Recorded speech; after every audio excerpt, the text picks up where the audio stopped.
Over the past 20 years or so, we've seen two major outbreaks. We've seen SARS-CoV and MERS-CoV.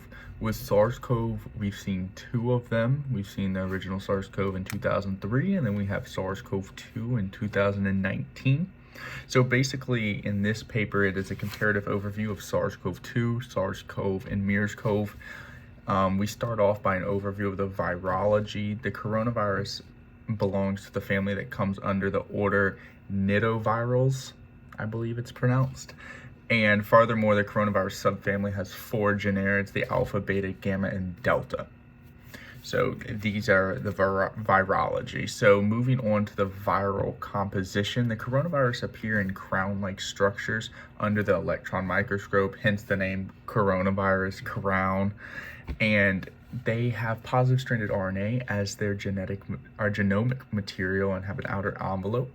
So we see them classically with the circular shape with the spike proteins coming off of them. Coronavirus have the largest RNA genomes among the RNA viruses.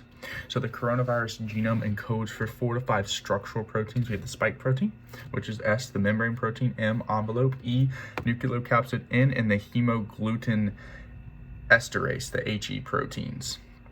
So we start off with the S protein, the spiked protein. This is how we see it binding to the outsides of the cell. Moving on to the M protein, this is found in abundance in the virion. The M protein has N-terminal ectodomains and C-terminal ectodomains. So basically what these do is a virion that helps maintain the membrane curvature, so the circular shape, while the spike proteins, the S proteins, are on the outside. And the M proteins bind to the nucleocapsid. The E proteins, the envelope proteins, play a vital role in the viral assembly. So once it gets the complete composition. So it plays a role in this. The N protein is part of the nucleocapsid, so it has the N-terminal domain and the C-terminal domain. The N protein binds to the viral DNA and gives the beads on the string structure.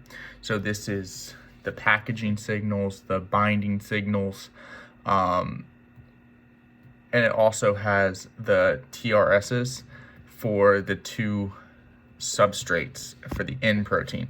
So the N protein is where it gets a little bit more complex, and it also is a component of the replicase transcriptase complex. The last one, the HE protein, is only found in some beta coronavirus. So moving back to the original classes, so it helps bond silic acid on the presence of glycoproteins to the surface of the virion. So what really defines these viruses are the spiked proteins. The spiked proteins are the reason for the rapid spread of this new COVID-19 pandemic. So basically, the attachment of the virion to the host cell surface is facilitated by the S protein, the spiked protein, and its receptor. SARS-CoV and SARS-CoV-2 utilize the ACE2 receptor, while we see in MERS-CoV that is the DPP4 receptor to enter the human cells. The SARS-CoV and the SARS-CoV-2, the cleavage of the S protein at the two different positions in the S2 domain of the protein. So the first cleavage helps the separation of the RBD, or also the RBD.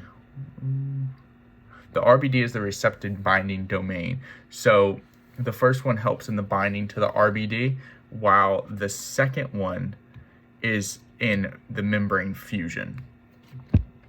So there's a lot. This article really goes through the reason and in-depth reason with all the enzymes and sites for which the spike protein attaches to and binds to.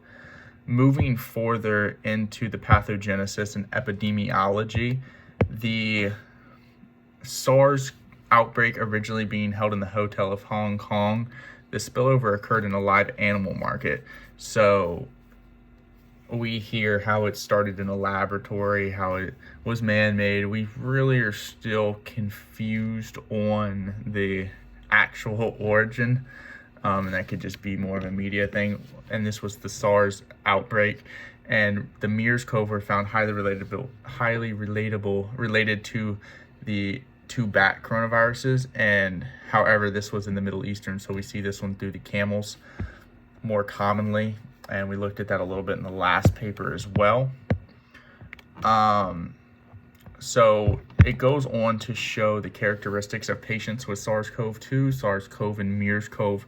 So here we see the common symptoms like fever, fatigue, malaise, dyspnea, sore throat, diarrhea, dizziness, headache, and it in this table it outlines like the percentages of the symptoms of with each of the MERS-CoV, SARS-CoV-2, and SARS-CoV, and it shows the highest percentages in the original SARS-CoV with 99 to 100% of the patients showing fever, while in SARS-CoV-2 it's only 89%, and MERS-CoV drops to 77%.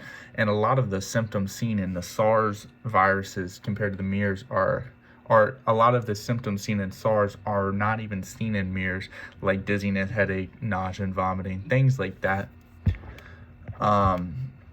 So kind of in conclusion, the emergence of the recent coronavirus outbreaks has proved that these viruses can mutate or recombine to become stronger.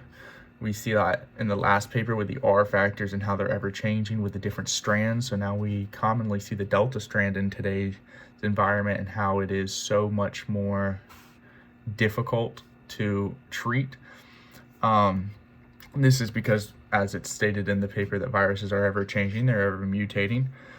And the paper did a great job of breaking down a comparative analysis of the recent SARS-CoV-2 outbreak with the previous SARS-CoV outbreak, and then tying it in with MERS-CoV.